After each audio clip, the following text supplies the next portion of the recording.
Hello everybody, welcome back to our YouTube channel. Today in this video I am talking about Nano Dimension Limited stock.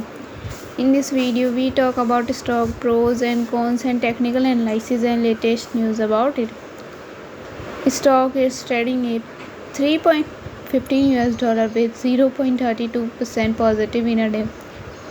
We can easily see stock was volatile for a day. The volume of stock was recently at all-time high, so the fundamental stock is much pretty better than other penny stock.